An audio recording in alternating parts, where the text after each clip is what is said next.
താടി ഉണ്ടാവുക എന്ന് പറയുന്നത് ഒരു വലിയ പ്രശ്നമാണോ? നമുക്കതൊരു പ്രശ്നമല്ലെങ്കിലും നമ്മുടെ വീട്ടുകാർക്കും ചില നാട്ടുകാർക്കും അതൊരു വലിയ പ്രശ്നമായിട്ട് മാറാറുണ്ട്. മുഖത്ത് നല്ല കട്ടിയുള്ള താടി ഉണ്ടാവുക എന്ന് പറയുന്നത് ഒരു വലിയ കാര്യമാണ് എന്ന് തോന്നുന്നത് താടി ഇല്ലാത്തവർ അവരുടെ സങ്കടം പറയുന്നത് കേൾക്കുമ്പോഴാണ്. എന്തുകൊണ്ടാണ് ചിലർക്ക് താടി ഉണ്ടാവാൻ സമയമെടുക്കുന്നത്? നല്ല കട്ടിയുള്ള താടി ഉണ്ടാകാൻ വേണ്ടിയിട്ട് നമ്മൾ എന്ത് ചെയ്യണം?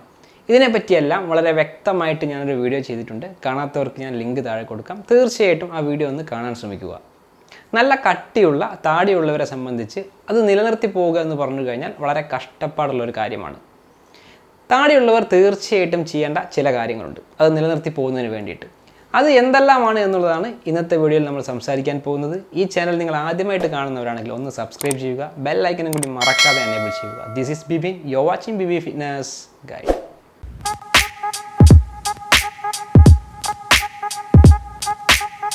നല്ല കട്ടിയുള്ള താടി എന്ന് പറഞ്ഞു കഴിഞ്ഞാൽ ചിലർക്കതൊരു കോൺഫിഡൻസ് തന്നെയാണ്. എന്നെ സംബന്ധിച്ച് അതങ്ങനെയാണ്. ചില സമയങ്ങളിൽ ഞാൻ താടി ട്രിം ചെയ്യാറുണ്ട്. ട്രിം ചെയ്ത സമയങ്ങളിൽ എനിക്ക് ആളുകളെ ഫേസ് ചെയ്യുക എന്ന് പറഞ്ഞു കഴിഞ്ഞാൽ വളരെ ബുദ്ധിമുട്ടുള്ളൊരു കാര്യമാണ്. കാരണം താടി ഇല്ലാത്ത സമയത്ത് അതൊരു കോൺഫിഡൻസ് ഇല്ലാത്തൊരവസ്ഥയാണ് എനിക്ക് ഫീൽ ചെയ്യുന്നത്. പലർക്കും അങ്ങനെയാവാം. താടിയുള്ളവരെ സംബന്ധിച്ച് താടി വൃത്തിയായിട്ട് കൊണ്ടു നടക്കാനും അതുപോലെ തന്നെ ഷേപ്പായിട്ട് മെയിൻറ്റെയിൻ ചെയ്ത് കൊണ്ടുപോകാനും അവരുടെ കയ്യിൽ തീർച്ചയായിട്ടും ചില എക്യുപ്മെൻറ്റ്സ് വേണം. ഉദാഹരണത്തിന് ബ്രഷ്, അതായത് താടി ക്ലീൻ ചെയ്യാനുള്ള ബ്രഷ്, ട്രിമ്മിങ് മെഷീൻ, ഇതുപോലുള്ളത് അവരുടെ കയ്യിൽ തീർച്ചയായിട്ടും കരുതേണ്ടതാണ്. താടിയുള്ളവർ തീർച്ചയായിട്ടും താടി മെയിൻറ്റെയിൻ ചെയ്ത് കൊണ്ടുപോകാൻ ചെയ്യേണ്ട ചില കാര്യങ്ങൾ അതെന്തെല്ലാമാണെന്ന് നമുക്ക് ഓരോന്നായിട്ട് നോക്കാം. ആദ്യമായിട്ട് വാഷിറ്റ്. നമ്മൾ കുളിക്കുന്ന സമയത്തൊന്നും താടിയുടെ ഉള്ളിലേക്ക് വെള്ളം ഇറങ്ങാറില്ല. അതുകൊണ്ട് തന്നെ താടിയുടെ ഉള്ളിലുള്ള സ്കിൻ എപ്പോഴും ഡ്രൈ ആയിട്ടിരിക്കും. ഇത് താടിയുടെ ഉള്ളിലായി കാണപ്പെടുന്ന സ്കിന്നിൽ കലയുണ്ടാവാനുള്ള സാധ്യത വളരെയധികം കൂടുതലാണ്. അതായത് നിങ്ങൾ താടി വടിച്ച് കഴിയുന്ന സമയത്ത് നിങ്ങളുടെ മുഖത്ത് ഒരു വെള്ളക്കല പോലെ അനുഭവപ്പെടാറുണ്ട്.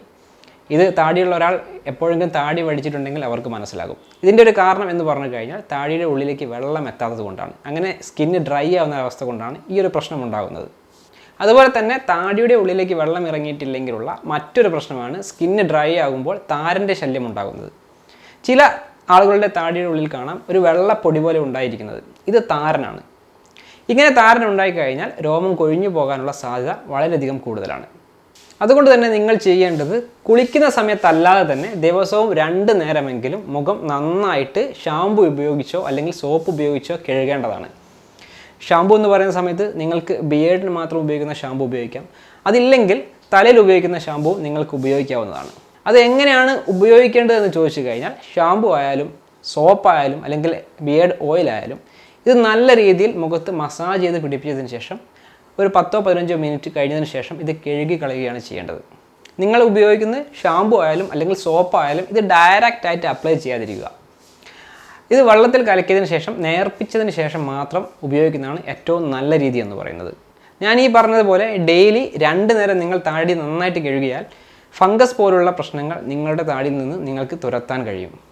അടുത്തതായിട്ട് കണ്ടീഷൻ ഇറ്റ്. നല്ല കട്ടിയുള്ള താടി ഷേവ് ചെയ്ത് കളയാൻ ആരും ആഗ്രഹിക്കാറില്ല. നിങ്ങൾ എത്ര തവണ വാഷ് ചെയ്ത് കഴിഞ്ഞാലും ചില സമയങ്ങളിൽ താടി വരണ്ടതായിട്ട് തന്നെ കാണപ്പെടാറുണ്ട്. ഇങ്ങനെ വരണ്ടതായിട്ട് താടി കാണപ്പെടുന്ന സമയത്ത് ഇത് ചിലർക്ക് അസ്വസ്ഥത ഉണ്ടാക്കാറുണ്ട്. നിങ്ങൾക്കിതുപോലെ താടി വാഷ് ചെയ്താലും ഇടയ്ക്കിടെ ഡ്രൈനെസ് അനുഭവപ്പെടുന്നുണ്ടെങ്കിൽ എന്തെങ്കിലും തരത്തിലുള്ള മോയ്സ്ചറൈസിങ് ക്രീം ഉപയോഗിക്കുന്നത് വളരെയധികം നല്ലതാണ്. ഇനി നിങ്ങളുടെ കയ്യിൽ ക്രീമൊന്നും ഇല്ലെങ്കിൽ ചെമ്പരത്തി കൊണ്ടുണ്ടാക്കുന്ന താളി ഉപയോഗിക്കുന്നതും വളരെ നല്ലതാണ്. ഇനി ക്രീമും അതുപോലെ തന്നെ താളിയൊക്കെ ഉപയോഗിക്കാൻ നിങ്ങൾക്ക് ബുദ്ധിമുട്ടുണ്ടെങ്കിൽ ഇടയ്ക്കിടെ താടി വെറുതെ നനച്ചു കൊടുക്കുന്നതും വളരെയധികം നല്ലതാണ്. ഇത് ഒരിക്കലും താടി ഡ്രൈ ആവാതിരിക്കാൻ നിങ്ങളെ സഹായിക്കുന്നുണ്ട്. അടുത്തതായിട്ട് ഓയിലിറ്റ്. താടിയിൽ ഓയിൽ യൂസ് ചെയ്യുക എന്ന് പറഞ്ഞു കഴിഞ്ഞാൽ വളരെ പ്രധാനപ്പെട്ട ഒരു കാര്യമാണ്. പല ആളുകളും കുളിക്കുന്ന സമയത്തെല്ലാം തലയിൽ സ്ഥിരമായിട്ട് ഓയിൽ യൂസ് ചെയ്യാറുണ്ടാകാം. കോക്കനട്ട് ഓയിൽ ആവട്ടെ അല്ലെങ്കിൽ എന്തെങ്കിലും തരത്തിലുള്ള കമ്പനിയുടെ ഓയിലാവട്ടെ, അവർ കുളിക്കുന്ന സമയത്ത് തലയിൽ യൂസ് ചെയ്യാറുണ്ട്. പക്ഷേ വളരെ കുറച്ച് ആളുകൾ മാത്രമാണ് താടിയിൽ ഓയിൽ യൂസ് ചെയ്യുന്നത്. താടിയിൽ ഓയിൽ യൂസ് ചെയ്ത് നന്നായിട്ട് മസാജ് ചെയ്യുന്നത് ഫംഗസ്, താരന് പോലുള്ള പ്രശ്നങ്ങൾ അകറ്റുന്നതിനും അതുപോലെ തന്നെ താടി നല്ല രീതിയിൽ വളരുന്നതിനും നിങ്ങളെ സഹായിക്കുന്നുണ്ട്. ഓയിൽ യൂസ് ചെയ്യുന്നതുകൊണ്ടുള്ള മറ്റൊരു ഗുണമാണ് താടിക്ക് നല്ല രീതിയിലുള്ള കറുപ്പ് കളർ കിട്ടുന്നു. അതുപോലെ തന്നെ നിങ്ങൾ പുറത്തു പോകുന്ന സമയത്തെല്ലാം പൊടിപടലങ്ങളെല്ലാം നിങ്ങളുടെ താടിയിൽ പറ്റിപ്പിടിക്കുന്നു. അത് കഴുകി കളയുന്ന സമയത്ത് പെട്ടെന്ന് റിമൂവ് ആവുകയും ചെയ്യാൻ ഓയിൽ നിങ്ങളെ സഹായിക്കുന്നുണ്ട്. അടുത്തതായിട്ട് ഡിസ്ഇൻഫെക്റ്റ്, അതായത് അണുവിമുക്തമാക്കുക. താടി അണുവിമുക്തമാക്കുക എന്ന് പറഞ്ഞു കഴിഞ്ഞാൽ അത് വളരെ പ്രധാനപ്പെട്ട ഒരു കാര്യമാണ്. അത് നമുക്കും വളരെ ഉപകാരപ്രദമായിട്ടുള്ള കാര്യമാണ്, നമ്മുടെ കൂടെയുള്ള ആളുകൾക്കും വളരെ ഉപകാരപ്രദമായിട്ടുള്ള കാര്യമാണ്. കാരണം നമുക്ക് എന്തെങ്കിലും തരത്തിലുള്ള അണുബാധ ഉണ്ടെങ്കിൽ അത് നമ്മുടെ കൂടെയുള്ളവർക്കും പകരാനുള്ള സാധ്യത വളരെയധികം കൂടുതലാണ്. നിങ്ങൾ പുറത്തു പോകുന്ന സമയത്ത്, വളരെ വിയർക്കുന്ന സമയത്തല്ല, അതുപോലെ തന്നെ ജലദോഷം പോലുള്ള രോഗങ്ങളെല്ലാം ഉള്ള സമയത്ത് താടിയിൽ രോഗാണുക്കൾ പറ്റിപ്പിടിച്ചിരിക്കും. ഇത് അണുവിമുക്തമാക്കുക എന്ന് പറഞ്ഞു കഴിഞ്ഞാൽ വളരെ പ്രധാനപ്പെട്ട ഒരു കാര്യം തന്നെയാണ്. ഈ കൊറോണ കാലഘട്ടത്തിൽ ഒരുവിധം താടിക്കാരെല്ലാം നേരിടുന്ന ഒരു പ്രധാന പ്രശ്നമാണ് അവർ മാസ്ക് ധരിച്ചാലും പകുതി താടി പുറത്തായിരിക്കും. ഇങ്ങനെ വരുന്ന സമയത്ത് രോഗമുള്ള ഒരാൾ അവരോട് സംസാരിക്കുന്ന സമയത്ത് ഈ വൈറസ് താടിയുള്ള ആളുകളുടെ മുഖത്ത് പറ്റിപ്പിടിച്ചിരിക്കും, അല്ലെങ്കിൽ താടിയിൽ പറ്റിപ്പിടിച്ചിരിക്കും. ഇത് പിന്നീട് അവരുടെ ശരീരത്തിലെത്തി രോഗബാധ ഉണ്ടാകാനുള്ള സാധ്യത വളരെയധികം കൂടുതലാണ്. അതുകൊണ്ടാണ് ഇടയ്ക്കിടെ താടി അണുവിമുക്തമാക്കണമെന്ന് പറയുന്നത്.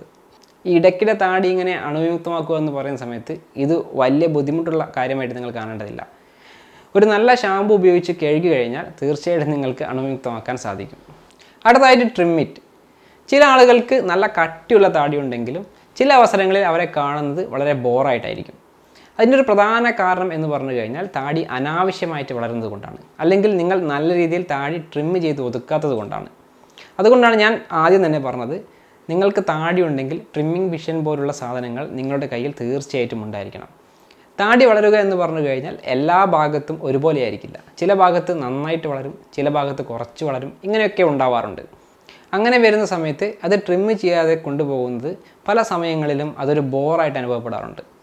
നിങ്ങൾ ഇടയ്ക്കിടെ ട്രിം ചെയ്യുന്നതോ അല്ലെങ്കിൽ കട്ട് ചെയ്തുകൊണ്ടോ ഷേപ്പ് മെയിൻറ്റെയിൻ ചെയ്യുന്നത് ഏതൊരാൾക്കും കട്ടിയുള്ള താടി എന്ന് പറഞ്ഞു കഴിഞ്ഞാൽ അതൊരു അലങ്കാരം തന്നെയാണ്.